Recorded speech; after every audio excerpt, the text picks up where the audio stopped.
This is you, laying in bed, scrolling through your phone at 11 p.m. You reach out, flip a switch, and light floods the room. You don't think twice about it. But let's rewind. For 99.9% of human history, that switch didn't exist.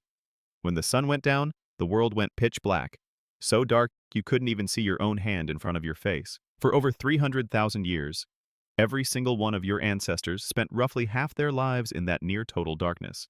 No candles, no flashlights, just the black sky, the stars, and whatever fire they could keep alive. So, what did they actually do for all those hours? The answer changes everything you think you know about sleep, culture, and what it means to be human. Before fire, your ancestors' nighttime routine was simple. The sun goes down, you climb a tree or find a hole, you sit still and pray you don't get eaten. Moving at night was basically a death sentence because our eyes are garbage in the dark compared to predators like leopards and hyenas. Then, about 1 million years ago, we mastered fire. A campfire created a circle of safety roughly 30 feet wide. Inside the circle, you're safe. Outside, you're a snack. But fire didn't just provide safety, it hacked the human day, adding 2 to 4 usable hours to every single 24-hour cycle. And here's where it gets deep. During the day, 80% of human conversation was boring work talk, logistics, hunting spots, and complaining. But at night, around the fire, the vibe shifted.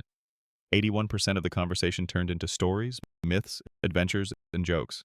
The campfire was the original theater, the original classroom, and the original church.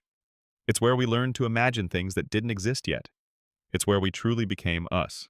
Think you have insomnia because you keep waking up at 2 a.m.? You're not broken. You're just running legacy software. Turns out, humans were never designed to sleep in one solid 8-hour block.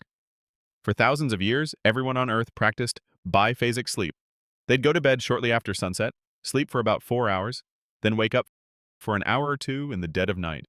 After that, they'd go back for a second sleep until dawn. What did they do during that midnight gap? Everything. A 16th century French physician even recommended that couples conceive children during this window because they'd be more productive. People visited neighbors, interpreted their dreams, or just lay there in the quiet darkness to reflect. Science confirms this.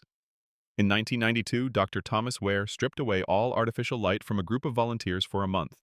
Within weeks, every single person naturally reverted to this 4-1-4 sleep pattern. Most interestingly, during that midnight wakeful period, their brains pumped out high levels of prolactin, the same hormone released during meditation. They described it as a state of peaceful wakefulness, a distinct phase of consciousness that 99% of modern humans have completely lost. So, what killed this ancient rhythm? Simple. The light bulb. When street lamps hit Paris and London, and Thomas Edison commercialized the bulb in 1879, the 300,000-year-old night officially ended. The word curfew actually comes from the French couvre-feu, meaning cover fire. Night used to be a place of fear and vulnerability. Being out after dark without a lantern was literally illegal in many medieval cities because the night belonged to criminals and the supernatural. We conquered the night, flooded it with light, and called it progress. But here's the cost. The blue light from your screen at 11 p.m. is punching your retina and telling your brain the sun is still up. It suppresses melatonin, fragments your sleep, and destroys a circadian rhythm that took millions of years to evolve. We didn't just change when we sleep. We eliminated an entire state of human consciousness. We traded that quiet, meditative midnight reflection for insomnia and a prescription for pills. For 300,000 years, your ancestors sat around fires and told the stories that built civilizations. They lived in darkness so pure that the Milky Way was just the sky, not a tourist attraction.